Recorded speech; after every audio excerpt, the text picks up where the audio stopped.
Be your own authority. Be your own doctor. Fix yourself. Be your own physician so that you understand the mechanisms. If you have dry skin, backtrack it.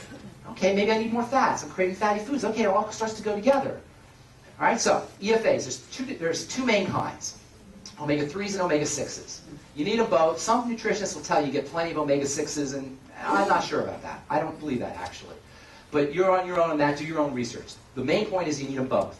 You need, in your body, you need them both. Whether you need them in your diet both, that one you're going to have to study on your own. I personally think omega-3s are involved in anti-inflammation. Omega-6s are involved in inflammation. Now, you may have heard some of the problems associated with inflammation. Anybody hear about inflammation in the news, cause of aging, cause of death? Inflammation is a very important part of good health. You need inflammation. One of the worst medicines are the anti-inflammatories because inflammation is how your body protects itself. So don't buy that baloney about inflammation. Now, you don't want too much inflammation. Obviously, it's a balance.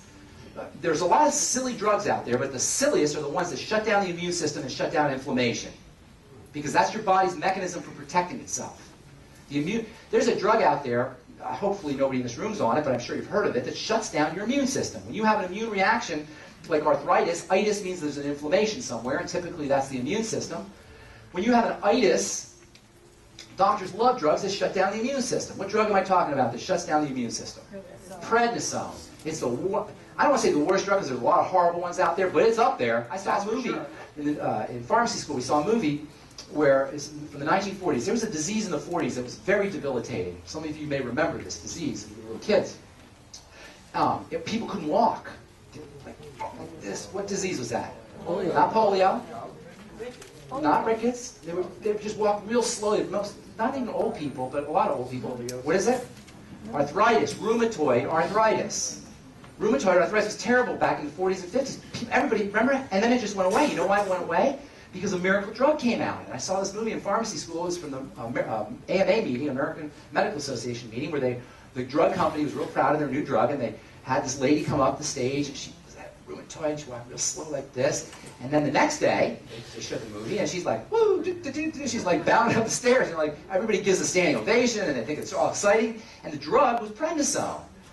And that's how that was the golden age of pharmacy. That's when the golden age of pharmacy was born, because they had this medicine, prednisone, that shut down the immune system. So you shut down your immune system. Obviously, you're not going to have an immune reaction if you shut down the immune system, but then they started to discover that people, when they got into accidents, they wouldn't recover so fast. Sometimes they would die when they got into an accident because their immune system was shut down. Suppose it's ever a good idea to shut down your immune system? Never.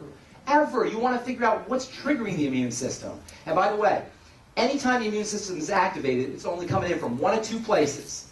Your respiratory system, you're breathing it, or you're eating it. Which one do you think is most of the time? Eating it. So if you have autoimmune disease, allergies, any kind of inflammation associated with the immune system, activated immune system, look for food allergies. And by the way, food allergies are an epidemic. They're an epidemic, food allergies. The big five: soy, grains, dairy, peanuts, and eggs. It's the big five: soy, grain, dairy, peanuts, and eggs. The big five food allergies. Back to our story about essential fatty acids, omega-3s, omega-6s. You need them both. Look for a supplement that has them both. Look for a supplement that has them both. I love the longevity EFAs. If you have dry skin, menstrual cramps, or fat cravings. Now, because your body is constantly using these fats to make hormones, you'll be deficient if you miss a day, and you'll crave fats. If you're on fats, you're taking them regularly, you're not craving fats, you miss a day or 2 days, you'll look at the pizza again, it'll look good to you. Because your body's constantly using these fats, and it needs fats. Fats are where the sun is trapped, by the way. When you're eating a fat, you're eating sun energy. The sun shines on a plant, and that plant turns that energy into either sugar or fat. Fat is the storage form of sunlight, eating sunlight energy when you eat fat. And fat makes everything taste good because it makes it spread along your tongue. For your activates more taste buds. If you mix fat with spices, fat and spices are awesome, and put it on foods, especially protein, because fat and protein goes together. When you mix fat and spices, the spices run along your tongue and activate more taste buds, and the food tastes more flavorful. A little tip for you. You probably noticed that if you bake. Chocolate and fat go together real well because all that chocolate energy, the chocolate taste, spreads along your taste buds. That's why they use cocoa butter in chocolate. So fats make everything taste better. Mix them liberally, and fats and protein go together. They go together. Speaking of fats, we talked about cholesterol. Please do not worry about your cholesterol. And by the way, HDL is cholesterol, right? Yeah. Yes, no? Yes. Louder, come on, people. Yes. Okay? LDL is cholesterol, right? Yes. No, I fooled you. They're not. They have nothing to do with cholesterol, except for they carry cholesterol. HDL is high-density lipoprotein. Lipoprotein, it is not cholesterol. HDL is a lipo, it's a fat molecule, and a protein molecule. It's a bubble that carries cholesterol. Carries it. That's all it is. It's not cholesterol. And it carries it to the liver, in which case they say, oh, that's good cholesterol. It carries it away from the liver, in which case they say, that's bad cholesterol. It's not good or bad. It's silliness. It's just going in one direction or another. And when it's coming out of your liver, it's going to make things. One of the most important things it goes is into making cells. I want you to keep that in mind. One of the most important things cholesterol goes to do is to make cells. It will leave your liver to make cells. Your body will make more cholesterol when it's making cells. I want you to remember this because I'm going to come back to this. We'll make more cholesterol. 80% of the cholesterol in your blood is made by your body. Not eating. That is silly. That's why I said go to a biochemist to understand your body, not a doctor. Food cholesterol is a small fraction of the cholesterol in your body. Your body's making cholesterol. It's probably the most important single chemical in your body. And one of the reasons it makes cholesterol is to make cells. So the more cells you're making, the more cholesterol you need. Second place it's used to make, resultant end product of cholesterol is cortisol, which is your body's stress hormone.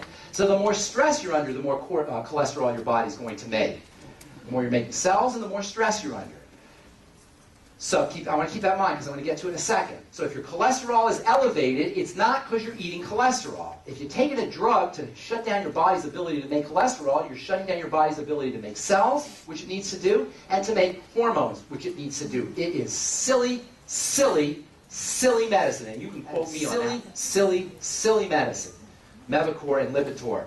The people who make the recommendations, by the way, the people who make the recommendations on how high your blood cholesterol should be, guess who they work for?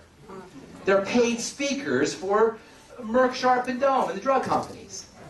Those are the ones who tell the doctors how much your cholesterol should be, and now they're telling the doctors how high your kids' cholesterol should be. That's the latest. That's the latest. Oh, your kid we may need to give him some Mevacor. We may need to give him some Lipitor. Cholesterol's getting up there. Okay? So anyway, that's it. Yes, go ahead.